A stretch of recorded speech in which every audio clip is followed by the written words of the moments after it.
Topic है हाँ, topic का नाम है गुब्बारे वाला।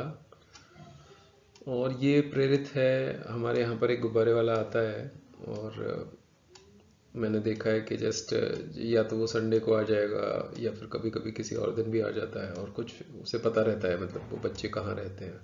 तो छोटे बच्चे कहाँ रहते हैं वो आता है, अपनी एक लाठी रहती है, उसके पास डंडा रहता है। देखिए अभी भी आप सुन रहे हैं वो आवाज़ गुब्बारे वाले की है। तो वो आया हुआ है यहाँ पे बच्चों की तलाश में है वो, कि कुछ बच्चे उससे मिलेंगे। तो हमारे यहाँ भी जो किड्स हैं, खुशबू, मनुराज और यहाँ बगल में कुट रहती है। तो ये 3 बच्चे हैं छोटे, लेकिन अब वो नानी के यहाँ गए हुए हैं बच्चे। तो इस समय पे उसे कोई मिल नहीं रहा। अब वो शायद दूसरी या तीसरी बार यहाँ पे आया है। तो ये चीज़ मैंने यहाँ देखी है, मेरठ में देखी है मैंने ये चीज़। कई जगह पे ये चीज़ देखने को नहीं मिलती, पर यहाँ पे ये अभी भी है। तो मैंने इससे कई बार बात की है, 20 रुपए का एक देगा, हम 2 गुब्बारे ले लेते हैं। उसमें नीचे एक वो रहती है, डंडी रहती है, और ऊपर एक अच्छा सा गुब्बारा लगाता है वो। तो ये काफ़ी, मतलब अगर आप सोचो तो मैंने उससे पूछा कि भाई कैसे, पीछे कोविड काल था तो कोविड काल में भी वो आता था। तो मैंने कहा कैसे घर चलाते थे तुम अपना, इस गुब्बारे से इतनी इनकम हो जाती थी क्या? तो बताता था कि मैं अलग अलग कॉलोनीज़ में घूमता हूँ और वहाँ पे इसी तरह से बजाते बजाता हूँ, तो कुछ बच्चे हमें मिल जाते हैं, लेकिन हम सुबह निकलते हैं और शाम को मैं अपने घर वापस होता था। तो हम कुछ कुछ तो कमा लेते हैं, मतलब तो इससे वो चलता है। और 2-3 तरह के वेरिएशन वो रखता है। एक मोटा सा गुब्बारा रहेगा ऐसे, और उसके नीचे वो लगा देता है, और उसमें कई कलर रहते हैं, कई बार हमने लिए हैं वो। और तो ये ज़िंदगी का एक पहलू ही है, ज़िंदगी का एक पहलू है। और जब भी वो बजाता है यहाँ पे, अब बच्चे नहीं हैं लेकिन फिर भी अगर वो बजाता है तो हमें उस याद आती है कि कैसे वो भागते हैं, मतलब गुब्बारे वाले के लिए।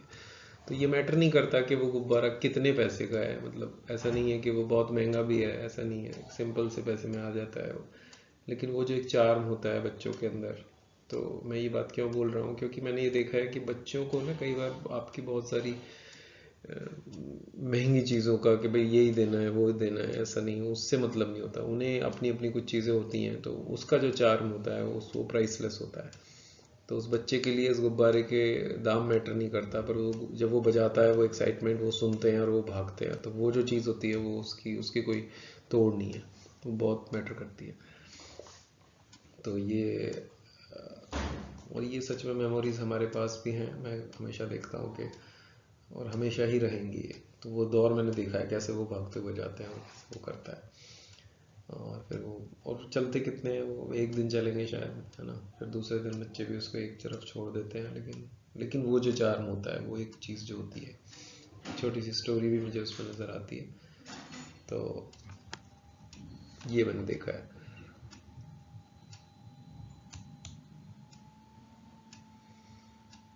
ये बात मैं, मतलब मैंने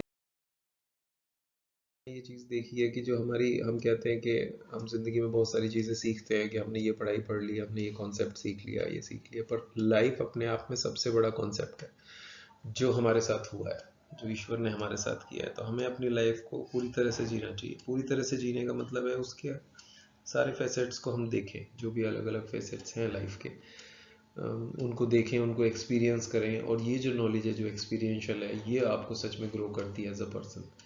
और कई बार हम इसे मिस करते हैं due to some ego things और कई चीज़ों को। लेकिन आप देखो, मतलब एक बच्चा भी एक पेड़ की तरह होता है, छोटे छोटे से बड़ा होता है, उसके कई सारे फेसेट्स होते हैं, फिर वो बड़ा होता है, उसकी अलग तरह की चीज़ें आती हैं, और फिर वो और बड़ा होता है। तो सारे फेसेट्स लाइफ के, ये मेरे हिसाब से भारतीय ज़िंदगी एक सिखाती है लोगों को। और इसीलिए भारतीय लोग सच में कहीं भी सक्सेसफुल हो जाते हैं, जिन्होंने सच में लाइफ जी है, पूरी तरह से देखा है, उसका संघर्ष भी देखा है, उसके अलग अलग पहलुओं को देखा है उन्होंने। तो so I would say that life is precious and live it fully. आपको अपनी लाइफ पूरी तरह से जिए, और जो भी जहाँ भी रहते हैं आप, पैसे कम हैं, पैसे ज़्यादा हैं, चीज़ें ज़्यादा हैं, चीज़ें कम हैं, उससे ज़्यादा फ़र्क नहीं पड़ता। लेकिन बहुत ही लाइफ को जीना, उसका जो एक्सपीरियंस है, वो आपको एज अ पर्सन ग्रो करता है, despite of what degree you have, despite of what education you have. So life itself is a concept. the biggest concept, and everything is coming out of life. Okay, everything is coming out of this nature, this interaction of beings with nature. So that kind of that process is in itself is very invaluable, and we should admire it, we should go through it, and we should that's priceless, I would say. Thank you.